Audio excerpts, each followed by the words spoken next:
हाँ जी, नमस्कार। Geography and Rajasthan history by S R Shevda YouTube channel पे आपका हार्दिक स्वागत है, अभिनंदन है। हमारी चर्चा हो रही थी भारत की जलवायु को लेके, जिसमें हमने भारत के 4 ऋतुएं उनको देखा, शीत ऋतु, ग्रीष्म ऋतु, वर्षा ऋतु और शरद ऋतु। जिसमें हमने ग्रीष्म ऋतु में देखा है कि मानसून जो है अरब सागर और बंगाली खाड़ी से पहुंचता है, 2 शाखाओं के रूप में प्रवेश करता है। शक्तिशाली जो अरब सागर की जो शाखा है वो शक्तिशाली होती है, और जो सर्वाधिक वर्षा है, सर्वाधिक क्षेत्र में वर्षा करती है, कौन सी करती है? बंगाल की खाड़ी की शाखा करती है। हमने देखा है मेघालय के माशिनराम चेरापूंजी के अंदर जो किपागा श्रेणी है, गारो खासी जयंती है, वहां पे सर्वाधिक वर्षा होती है, 1100 सेंटीमीटर के आसपास होती है, लेकिन अधिकतम वहां पे वर्षा है जो 1229 सेंटीमीटर दर्ज की गई है। उसके वृष्टि छाया प्रदेश के अंदर आता है गुवाहाटी, जो कि असम के अंदर ब्रह्मपुत्र नदी घाटी क्षेत्र में आता है, जहाँ पे वृष्टि छाया प्रदेश होने के कारण 160 सेंटीमीटर के आसपास वर्षा होती है।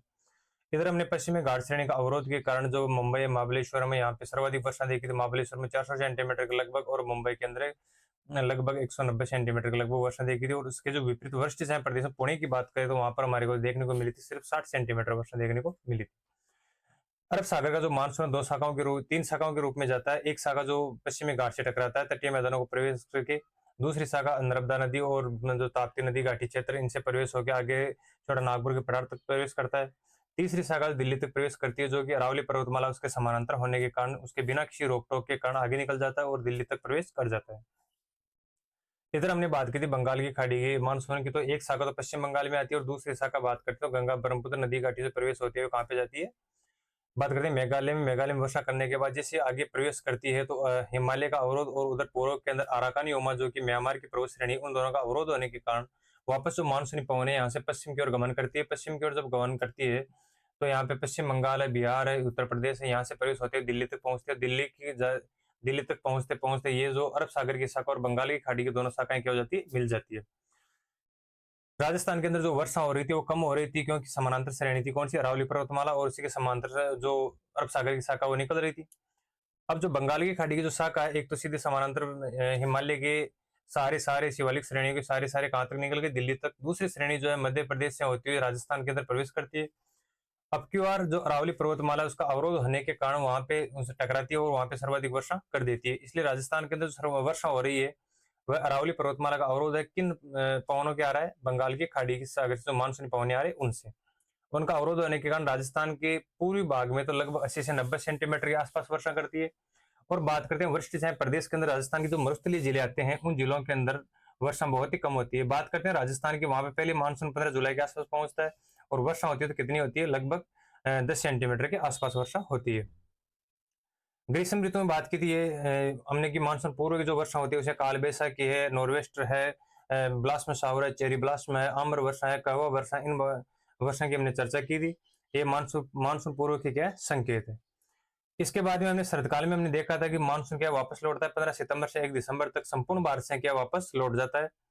जब मानसून वापस लौटता है तो लौटता हुआ मानसून अरब बंगाल की खाड़ी से आर्द्रता ग्रहण करता है तो कोरोमंडल तट के ऊपर क्या करता है? वर्षा करता है, क्योंकि कोरोमंडल जो तट है वह जो समानांतर श्रेणी जो मानसूनी पवने जा रही है उनके वृष्टि चाहे प्रदेश में आने के कारण वहां पे ग्रीष्म काल में, या हम बात करें कि इसमें वर्षा ऋतु में वर्षा नहीं होती है, लौटता हुआ मानसून वहां पे क्या करता है? वर्षा करता है। मानसून का बढ़ना, वर्षा का जो बढ़ना हमने देखा था, मानसून किस तरह से बढ़ा, दक्षिण पूर्व से उत्तर पश्चिम की ओर मानसून बढ़ रहा था और उसी से वापस क्या करेगा? लौटेगा। लौटता हुआ मानसून कौन सी तट पे वर्षा कर रहा है? कोरोमंडल में, जो कि तमिलनाडु के तट पर स्थित है। यहाँ तक कि हमारी चर्चा हो गई थी भारतीय जलवायु को लेकर। अब हमें देखना है कि भारतीय जो जलवायु, इसको विभिन्न विद्वानों ने किस किस नाम से जाना जाए, इसके सिद्धांत क्या क्या दिए हैं। तो इन सिद्धांतों की हमें आज बात करनी है कि जलवायु की जो मानसून मानसून है उसको लेकर किन किन्होंने क्या क्या सिद्धांत दिए हैं। तो हम बात करेंगे आज जो सिद्धांत है वो कौन कौन से हैं।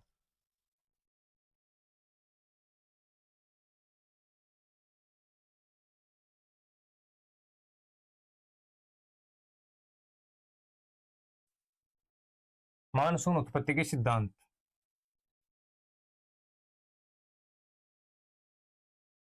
उत्पत्ति के सिद्धांत। अब पहले बात करते हैं मानसून शब्द की। जो मानसून शब्द है वह किस भाषा के शब्द से बना है? मानसून जो शब्द है वो अरबी भाषा के शब्द से, मौसम जो शब्द है उससे बना है। किस किस भाषा का शब्द है? अरबी भाषा का शब्द है। अरबी भाषा का शब्द है। और इससे क्या बना है? अरबी भाषा का शब्द मौसम से, मौसम से बना है। मौसम से बना है। मौसम का मतलब होता है ऋतु। तो बात ये पूछ ली, जो मानसून शब्द है वो किस भाषा का शब्द है? अरबी भाषा का शब्द है। अरबी भाषा के किस शब्द से बना है? मौसम शब्द से। यानी कि जो मानसून शब्द है वो अरबी भाषा के मौसम शब्द से बना है। मौसम का मतलब होता है ऋतु। ठीक है, तो ये हो गई बात मानसून की उत्पत्ति को लेकर कि मानसून अरबी भाषा का शब्द है और मौसम शब्द से बना है, और मौसम का मतलब क्या है? ऋतु। अब सबसे पहले एक भूगोलवेत्ता थे कलम सुदी। कौन थे? कलम सुदी। अल मसूदी, अल मसूदी, अल मसूदी। इन्होंने ये कहा कि जो मानसून की उत्पत्ति होती है वो हिंद महासागर से होती है। हिंद महासागर के अंदर निम्न वायुदाब बनता है, सॉरी उच्च वायुदाब बनता है, और भारत के जो स्थलीय क्षेत्र वहां पे निम्न वायुदाब बनता है। तो इस जो हवाएं हैं उच्च वायुदाब से निम्न वायुदाब की ओर चलती है। ये बात बताने वाले कौन थे? अल मसूदी। इन्होंने कहा कि पूरे वर्ष के अंदर जो मानसूनी पवने हैं वो दो प्रकार की चलती है। दक्षिण पश्चिमी मानसूनी पवने और उत्तरी पूर्वी मानसूनी पवने। इन्होंने कहा कि पूरे वर्ष के अंदर जो हिंद महासागर उसमें धाराओं की और हवाओं को लेकर देखे तो वर्ष में दो प्रकार की मानसूनी पवनें चलती है, दो प्रकार की धाराएं प्रवाहित होती है। कौन कौन? जो कौन सी है? दक्षिण पश्चिम मानसूनी पवनें और उत्तरी पूर्वी मानसूनी पवनें। अब जो पहला सिद्धांत देखते हैं वह है एडमंड हेली की तापीय संकल्पना। एडमंड हेली की तापीय संकल्पना है, ये किसने दी थी? एडमंड हेली ने। और दी कब थी इसको? 1686 में। 1686 में दिया था एडमंड हेली ने तापीय संकल्पना। ये इसका सिद्धांत जो है वह किस प्रकार का सिद्धांत है? शास्त्रीय सिद्धांत है।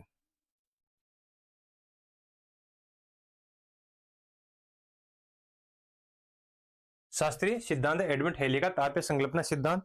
ये से बात करें क्लासिकल थ्योरी। एडमंड हेली ने ये कहा कि जो हमने पहले मानसून के बारे में पढ़ा था बस वही किसने कहा है? एडमंड हेली ने कहा है। तापीय संकल्पना कहा। इन्होंने क्या कहा इसकी हम केवल लिखेंगे नहीं, इसको केवल मुक्त जुबानी बात करेंगे इसकी। एडमंड हेली ने यह कहा है कि जब शीत ऋतु होती है तो भारत के अंदर निम्न तापमान रहता, निम्न तापमान रहता है, उच्च वायुदाब रहता है। यानी जो शीत ऋतु के अंदर भारत के अंदर क्या रहता है? स्थलीय क्षेत्र होने के कारण यहाँ पे गर्मी कम रहती है, क्योंकि शीत ऋतु में जो सूर्य है वो दक्षिणायन में क्या रहता है? सीधा चमकता है। कहाँ पे? मकर रेखा पे। भारत में बात करें तो भारत में क्या निम्न तापमान रहता है, उच्च वायुदाब रहता है। तो जो हवाएं हैं वो उच्च वायुदाब से निम्न वायुदाब की ओर चलेगी, और जैसे ही उच्च वायुदाब से निम्न वायुदाब की ओर चलेगी तो उत्तर में तो क्या रहेगा? भारत के अंदर तो उच्च वायुदाब रहेगा, और दक्षिण के अंदर निम्न ताप सॉरी उच्च तापमान और निम्न वायुदाब रहने के कारण उत्तर पूर्वी क्या रहेगी? मानसूनी हवाएं चलेगी। ये स्थिति जब ग्रीष्म काल में उल्टी होगी तो भारत के अंदर उच्च तापमान हो जाएगा, निम्न वायुदाब की स्थितियां हो जाएगी, और हिंद महासागर के अंदर क्या होगा? निम्न तापमान और उच्च वायुदाब की स्थिति हो जाएगी। तो वहां से क्या है कि जो मानसूनी पवनें उठ के हमारे कहाँ आएगी? भारत के अंदर प्रवेश करेगी। ये संकल्पना किसने दी है? शास्त्रीय सिद्धांत एडमंड हेली का तापीय संकल्पना, जो किसने कब दिया? 1686 के अंदर। अब इसे थोड़ा सा डायग्राम से देखते हैं कि दो प्रकार के डायग्राम बनाते हैं। एक तो यहाँ पे देखते हैं, ये मान लीजिए पृथ्वी है और ये क्या है? पृथ्वी है। यहाँ पर 0 डिग्री भूमध्य रेखा,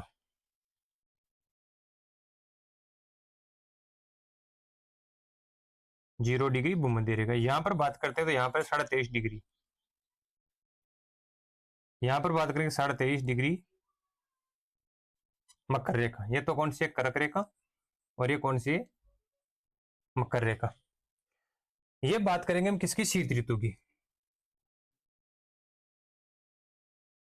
ठीक है, एक डायग्राम इधर बना रहे हैं,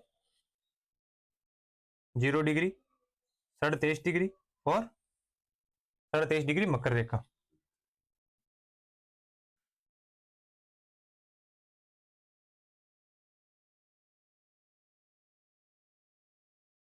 ये बात करेंगे वर्षा ऋतु या ग्रीष्म ऋतु की।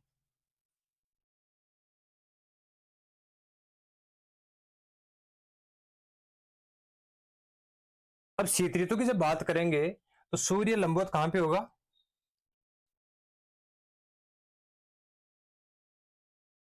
सूर्य सीधा चमकेगा कहां पे, मकर रेखा के ऊपर। इसके अंदर थोड़ा सा कट रहा है। जब सूर्य यहाँ पे सीधा चमकेगा तो यहाँ पर दो स्थितियां बनेगी। जहां पे सूर्य लंबवत चमकेगा तो वहां पे तापमान तो क्या रहेगा, उच्च रहेगा, वायुदाब क्या रहेगा, निम्न रहेगा। इस जगह पर तो ये स्थिति बनेगी,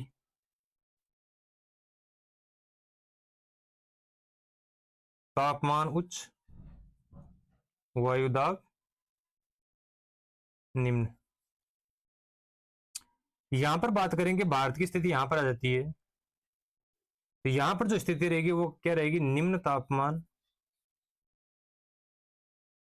और उच्च वायुदाब। ये जब यहां से उच्च वायुदाब यहाँ पे है, यहाँ पे हाई प्रेशर है, यहाँ पे लो प्रेशर है, तो हवाएं हाई प्रेशर से लो प्रेशर की ओर गमन करेगी। तो यहाँ पर जो आईटीसीजेड है, इस आईटीसीजेड पर उष्ण कटिबंधीय अभिसरण जो क्षेत्र है, यहाँ पे क्या करेगी, जो व्यापारिक पवनें हैं टकराएगी, यानी जो फेरल का नियम उसके अनुसार किस तरफ घूमेगी, दाएं तरफ। आईटीसीजेड जब सूर्य दक्षिण की ओर जाता है, चमकता है मकर रेखा, तो थोड़ा सा आईटीसीजेड क्या होता है, नीचे चला जाता है। तो वापस नीचे आकर फिर बाएं तरफ घूम जाएगी, कौन सी, व्यापारिक पवन। ये तो कौन सी, शीत ऋतु की बात। इस समय भारत के अंदर कौन सी पवन, मानसूनी पवनें चलेगी, उत्तरी पूर्वी मानसूनी पवनें। ग्रीष्म ऋतु की बात करेंगे तो यहाँ पर आ जाती है भारत की स्थिति, और यहाँ पे ये है मकर रेखा। इस मकर रेखा पे तो रहेगा हाई प्रेशर और यहाँ पे रहेगा लो प्रेशर। अब लो प्रेशर रहेगा तो यहाँ पे होगा उच्च तापमान और निम्न वायुदाब। हाई प्रेशर में बात करेंगे तो निम्न तापमान और उच्च वायुदाब। अब ये स्थिति कहां पे बनेगी, ग्रीष्म ऋतु के अंदर सूर्य किस रेखा के करीब आएगा, कर्क रेखा के करीब आएगा, तो स्थिति कौन सी बन जाएगी। अब इस हाई प्रेशर से लो प्रेशर की ओर क्या करेगी, हवाएं चलना प्रारंभ होगी, और जो आईटीसीजेड है उपतर स्थल में अधिकता होने के कारण काफी हद तक ऊपर की ओर खिसक जाता है। ये आईटीसीजेड है दक्षिण के मुकाबले, क्योंकि दक्षिण में जलीय क्षेत्र ज्यादा है, ऊपर स्थल की मात्रा अधिक होने के कारण आईटीसीजेड काफी ऊंचाई तक चला जाता है। जब भारत के लगभग मध्य से गुजरने लग जाता है आईटी से अंतर उष्ण कटिबंधीय जो विसरण क्षेत्र है, तो जब यहां से गुजरेगा तो जो हवाएं हैं हाई प्रेशर की ओर चल रही है, फेरल के नियम के अनुसार दक्षिणी गोलार्ध में जो व्यापारिक पवनें हैं बाएं तरफ मुड़ रही है, जैसे उत्तरी भूमध्य रेखा को क्रॉस करेगी। तो जब आईटीसीजेड यहाँ पे स्थापित हो रखा है, तो यहाँ पर आने के बाद वापस अपनी दाएं तरफ घूमेगी, क्योंकि उत्तरी गोलार्ध की व्यापारिक पवनें किस तरफ घूम रही है, दाएं तरफ। तो पवनें किस प्रकार चलेगी, इस प्रकार की। तो क्योंकि व्यापारिक पवनें तो यहाँ पर आके रुक गई, क्योंकि आईटीसीजेड उन्हें यहीं मिल गया, तो यहाँ पर आके क्या होगी, रुक गई। जब यहां से आएगी तो ये इन हवाओं की दिशा किस प्रकार हो जाएगी, दक्षिणी पश्चिमी मानसूनी पवनें। तो दो स्थितियां बताई इन्होंने ताप के आधार पर, यानी कि जो मानसून की उत्पत्ति हो रही है वो ताप के आधार पर हो रही है, कि एक तो जब दक्षिणायन होगा तो उत्तर पूर्वी मानसूनी हवाएं, और जब उत्तरायण होगा दक्षिण पश्चिम मानसूनी हवाएं प्रवेश करेगी। ये संकल्पना किसने दी है, शास्त्रीय सिद्धांत एडवर्ड हेली का ताप संकल्पना, जो कि 1686 के अंदर उन्होंने दिया है। ये तो बात होगी एडवर्ड हेली को लेकर। अब जो अगली संकल्पना है वो बात करेंगे हम किसको लेकर, जो फ्लोन की गतिक संकल्पना है, फ्लोन की गतिक संकल्पना, इसको लेकर के फ्लोन ने वायुदाब जो पेटियां हैं इनका खिसकाव बताया, इन्हीं के आधार पर मानसून की उत्पत्ति बताइए, इनको देखते हैं। अगली बात करते हैं फ्लोन की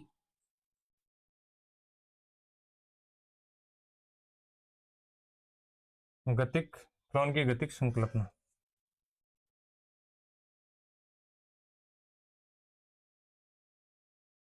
फ्लोन की गतिक संकल्पना, और इन्होंने एक और नाम दिया है वायुदाब पेटियों का खिसकाव।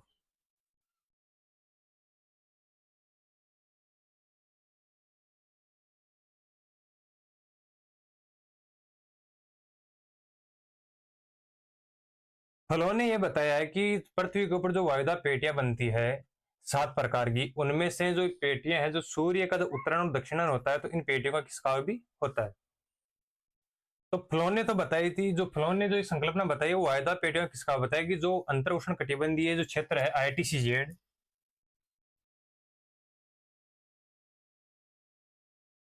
अंतर उष्ण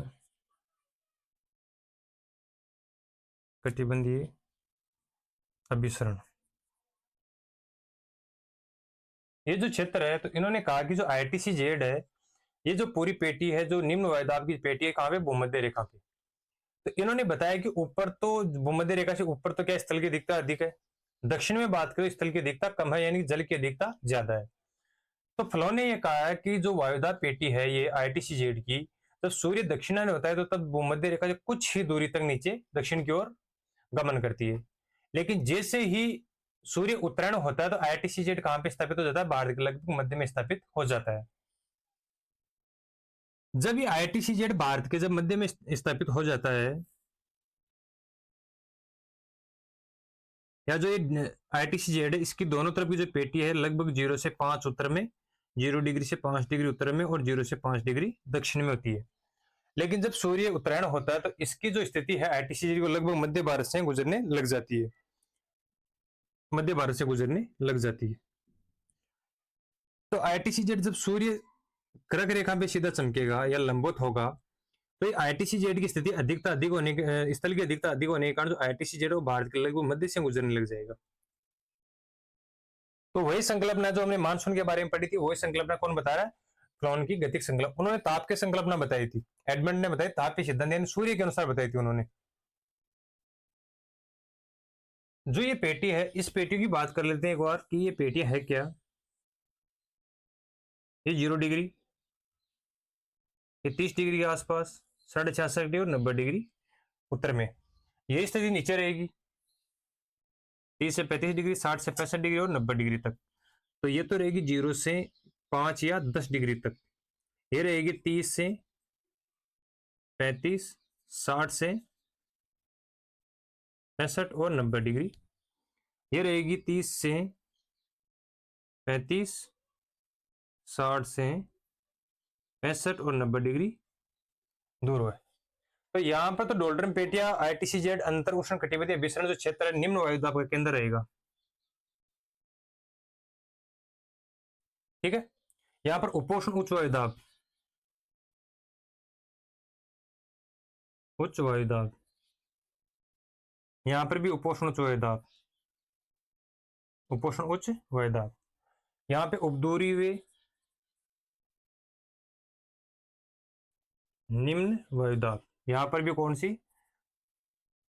उपध्रुवीय निम्न वायुदाब पेटी। यहाँ पर ये ध्रुवीय उच्च वायुदाब, यहाँ पर भी ध्रुवीय उच्च वायुदाब, ये पेटियां रहती है। तो निम्न वायुदाब पेटी भूमध्य रेखा की ITC-Z, उसकी जो अधिकता 0 डिग्री से 10 डिग्री या नॉर्थ या 10 डिग्री साउथ तक, वैसे अधिकतर देखा जाए तो 5 डिग्री नॉर्थ और 5 डिग्री साउथ तक रहती है। फिर बात करते हैं उपोष्ण उच्च वायुदाब पेटी, वो 30 डिग्री से 35 डिग्री तक रहती है। उपध्रुवीय निम्न वायुदाब पेटी की बात करते हैं तो ये क्या है, यहाँ से 60 से 65 डिग्री तक रहती है। और इससे ऊपर बात करें 90 डिग्री ध्रुवीय उच्च वायुदाब पेटी, यानी कि यहाँ पे सूर्य किरणें नहीं दिखाई देने के कारण यहाँ पे कभी गर्म नहीं होता, तो यहाँ पे उच्च वायुदाब की पेटी बनी रहती है।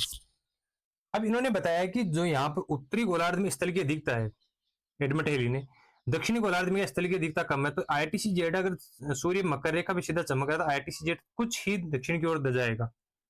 जब ये दक्षिण की ओर जाएगा तो जो उपोष्ण उच्च वायुदाब पेटी है, इसका विस्तार हो जाएगा 25 से 30 डिग्री, उपध्रुवीय का हो जाएगा 55 से 60 डिग्री, और जो ध्रुवीय उच्च वायुदाब पेटी है काफी इसका विस्तार थोड़ा बढ़ जाएगा। दक्षिण में बात करेंगे तो जो ITC-Z है ये 0 से 10 डिग्री या 10 डिग्री तक चला जाएगा। उपोष्ण उच्च वायुदाब पेटी है वो 35 से 40 डिग्री हो जाएगी, और उपध्रुवीय जो वायुदाब पेटी है वो क्या हो जाएगी 65 से 70 डिग्री, और जो 90 डिग्री जो ध्रुवीय उच्च वायुदाब की पेटी है वो क्या थोड़ी सिकुड़ जाएगी। अब ये स्थिति जब ऊपर चलेंगे या जब सूर्य कर्क रेखा पे लंबवत होगा तो यहाँ पर लो प्रेशर रहेगा। तो ITC-Z स्थल की अधिकता होने के कारण क्या है कि काफी हद तक लगभग भारत के मध्य से गुजरने लग जाएगा। ठीक है, ये जो पेटी है उपोष्ण उच्च वायुदाब की पेटी, ये 35 से 40 डिग्री हो जाएगी, और उपध्रुवीय जो निम्न वायुदाब की पेटी है वो 65 से 70 डिग्री हो जाएगी। 90 डिग्री जो ध्रुवीय उच्च वायुदाब पेटी है वो थोड़ी सिकुड़ जाएगी। इसका टॉपिक हम एक दिन अलग ले लेंगे, अभी थोड़ा सा इस सिद्धांत के माध्यम से आपको समझा रहा हूँ। तो ITC-Z क्या है कि उत्तर में स्थापित हो गया, तो जो व्यापारिक पवने हैं इस डायग्राम में देखते हैं, जो व्यापारिक पवने चलती है इसके बाद में चलती है यहाँ पर पछुआ पवने। तो जो व्यापारिक पवने कौन सी जगह के टकरा रही है ITC-Z पर, तो जब यहाँ पे टकराएगी तो ये हवाएं टकरा कर गर्म होगी, यहाँ पे ऊपर उठेगी, फिर इन दोनों से यहाँ पे उठ के यहाँ उतरेगी, यहाँ से यहाँ उतरेगी, फिर वापस ये विसरण चालू रहेगा। अब ये आईटीसीजेड क्या है कि जब उत्तर में स्थापित हो रहा है तो जो व्यापारिक पवने हैं दक्षिणी गोलार्ध की, तो वह फेरल के नियम के अनुसार बाएं तरफ जा रही है। जैसे 0 डिग्री भूमध्य रेखा पे आएगी, उत्तरी में जो व्यापारिक पवने थी वो दाएं तरफ, ऊपर में उत्तरी गोलार्ध में जो व्यापारिक पवने किस तरफ घूमती है, दाएं तरफ। तो ये भी क्या करेगी, दाएं तरफ घूमेगी। तो ये वायुदा पेटी है आईटीसीजेड की, वो उत्तर में स्थापित होने के कारण इस वायुदा पेटी तक पहुंचने के लिए, विष्ण होने के लिए वायुदा पेटी क्या, जो ये व्यापारिक पवने क्या करेगी, दाई ओर घूमेगी। तो दाई ओर घूमेगी तो जो मानसून है भारत के दक्षिण पश्चिम से प्रवेश करेगा। तो ये बात किसने बताई, फ्लोन की गतिक संकल्पना वायुदा पेटियों का खिसकाव। इन्होंने कहा कि जो ये वायुदा पेटियां, इन्हीं के खिसकाव से ही इनमें क्या होता है, भारत में मानसून का प्रवेश होता है। लेकिन दक्षिण गोलार्ध में तो क्या जल की अधिकता होने के कारण जो आईटीसी जेड है वो कम विस्तार पर होता है, लेकिन उत्तर के अंदर स्थल की अधिकता होने के कारण जो लो प्रेशर वो ज्यादा बनता है, तो आईटीसी जेड क्या काफी दूरी तक ऊपर स्थापित हो जाता है। लेकिन इन्होंने भी एक चीज आगे ये बताई है, अब जो फ्लोन की गतिक संकल्पना है, उनमें एक मत ये उठता है कि जो आईटीसी जेड है वो मार्च अप्रैल के लगभग क्या हो जाता है, भारत के ऊपर स्थापित हो जाता है। लेकिन फिर भी जो मानसून है 1 जून से पहले प्रवेश नहीं कर पाता। इसकी संकल्पना कौन नहीं करता है, फ्लोन नहीं करता है। और जो एडमंड हेली की जो तापीय संकल्पना थी, उसमें यह देखने को मिला कि उन्होंने जो वायुदा पेटियों का तापीय सूर्य का लंबो चमकने के आधार पर मानसून का प्रवेश बताया है, तो उन्होंने उसमें कमी ये थी कि उन्होंने केवल स्थल समीर और जल समीर के माध्यम से मानसून की व्याख्या कर दी, और इतना इजिली मानसून की व्याख्या करना क्या नहीं है, संभव नहीं है। तो दो संकल्पना हो गई, एडमंड हेली की संकल्पना और फ्लोन की संकल्पना।